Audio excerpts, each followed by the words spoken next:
How to scan using your Epson WorkForce Pro WF-4830. This printer has two different scanners, a scanner glass and an automatic document feeder. And in this video, I want to show you how to scan something using one of these. I'll show you how to input your paper and get the results on your phone. First, we need to connect the printer on the same Wi-Fi network as your phone, download the Epson app, and then I'll show you how it's possible to send the scan from here to there. Number one, turn on the screen simply by tapping on it if it was sleeping. Then you're gonna tap on the top of this main menu. If you don't see the main menu, press the home icon. Tap this icon that looks like the Wi-Fi symbol. Then select Wi-Fi recommended. Next, we're gonna press Start Setup. And finally, select the first option, which is Wi-Fi Setup Wizard. Wait a few seconds. It will search for all the Wi-Fi networks that are currently around the printer, and you will be able to scroll up and down and tap on your network. As you see, there's a few of them here. I'll select mine.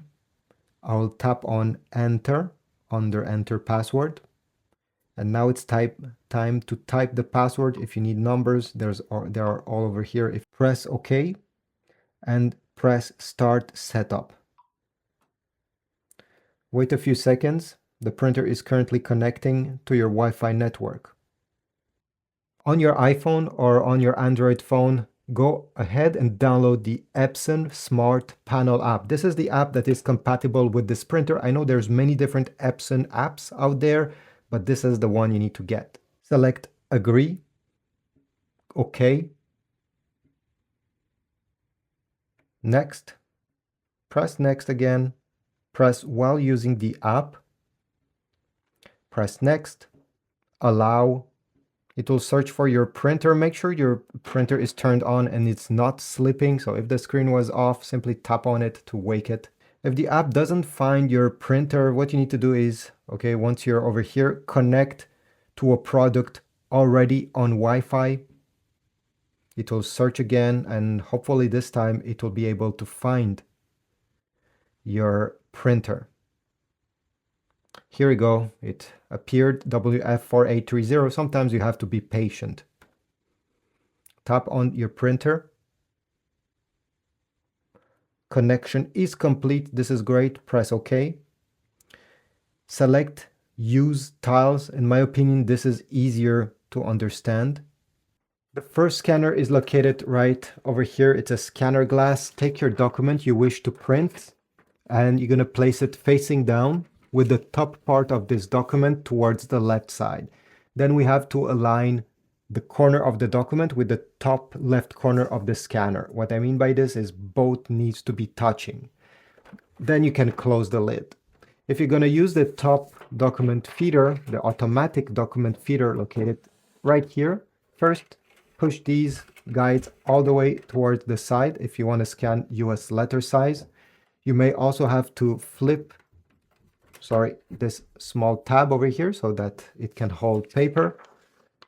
Take your paper, put it facing up with the top part towards the left side and glide it. Once you reach the end, you may hear a small pop, a small noise. This is simply the printer telling you it has recognized you have input paper over here. And you can load a bunch of paper, not only one sheet. It can take, I think, up to 35. So yeah, never go above this line that is here. Never put a stack of paper higher than the line. Now take your phone, go back on the app that you just downloaded, and on the main screen, you're going to select Scan.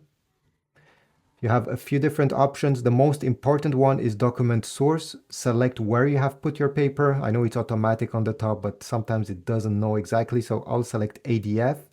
And you have a few options. So the paper size, do you want to scan in color or black and white? The resolution, you can set up to 600 dpi on your phone.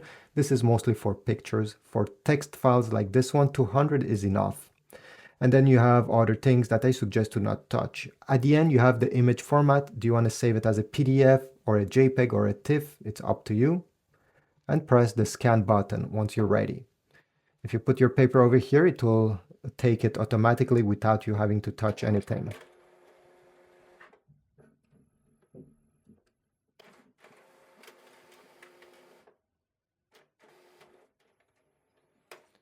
The scan appeared on my phone. From here, I can delete it if I'm not happy with the results. By the way, you can zoom in to see if there's enough details. You can crop it or you can rotate it. Press the next button and you can give this scan a brand new name. So you can name it homework or project, something. And where you see location, it's on the location on your phone. Where do you want this to be saved? You can choose the specific folder. So let's say I want to save it in pictures. Use this folder, allow. At the end, don't forget to press the save button to save it on your phone, or the share button if you want to share it with your contacts or with another app. So this is about it. I hope my video was helpful. If so, leave a like, comment, check my Amazon links if you want to get replacement ink cartridges for this specific Epson printer, and I'll see you in the next one.